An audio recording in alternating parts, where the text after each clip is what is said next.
Hello, welcome to Rachel Paints Poorly. My name is Rachel and my paintings are hideous. Everyone has an arch nemesis. This is mine.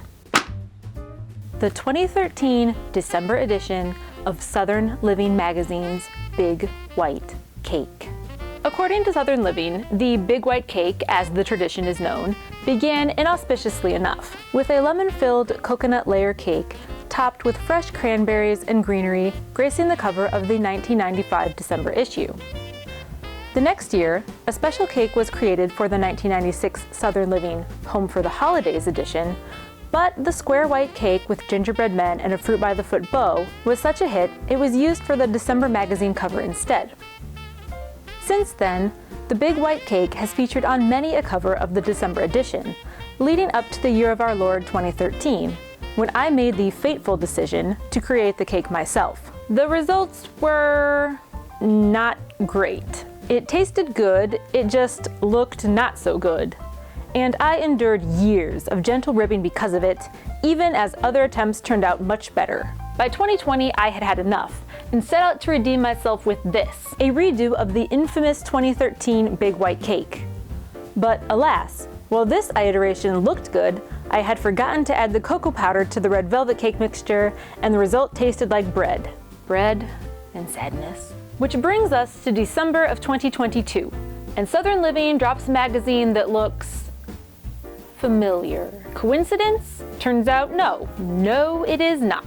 Vallery Lomas, Great American Baking Show winner, cookbook author, and creator of this year's Big White Cake, and I have something in common: making the Southern Living Big White Cake every year.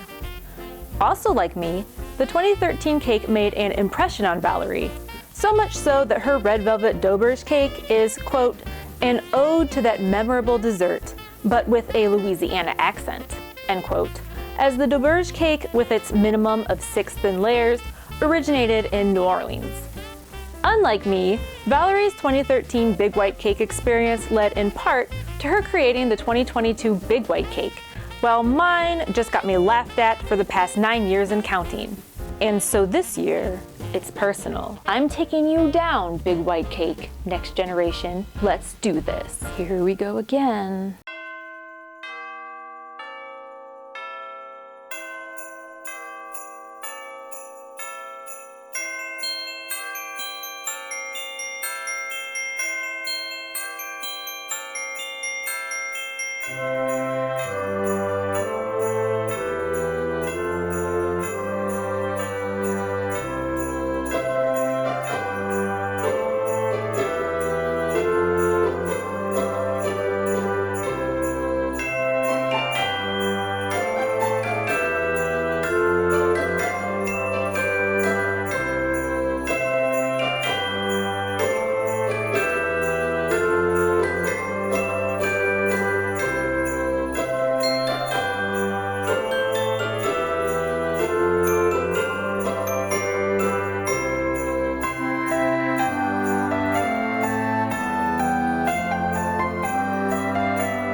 Okay. So obviously it didn't turn out the way that I wanted it to, but I think it's probably because I didn't follow the instructions. Ooh, who could have foreseen that happening? I didn't follow the instructions and I did not serve it the same day that I frosted it and filled it. So clearly my little trick of frosting all of the layers in between the filling wasn't actually a trick, but I have it. Got it. And I am going to taste this bad boy. Hopefully it tastes okay, right? Because it can look like crap as long as it tastes good, yeah?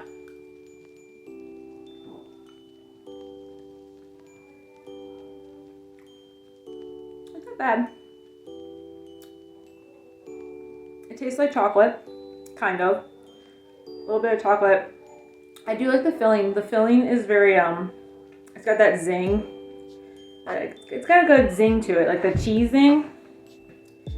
And then mixed with the sweetness from the white chocolate. Okay, that's pretty good. So it looks terrible, tastes delicious, and so I'm gonna call this one, this is a wash. This is a wash, Arch Nemesis cake. I will see you next year. Thank you so much for watching. Until next time, bye.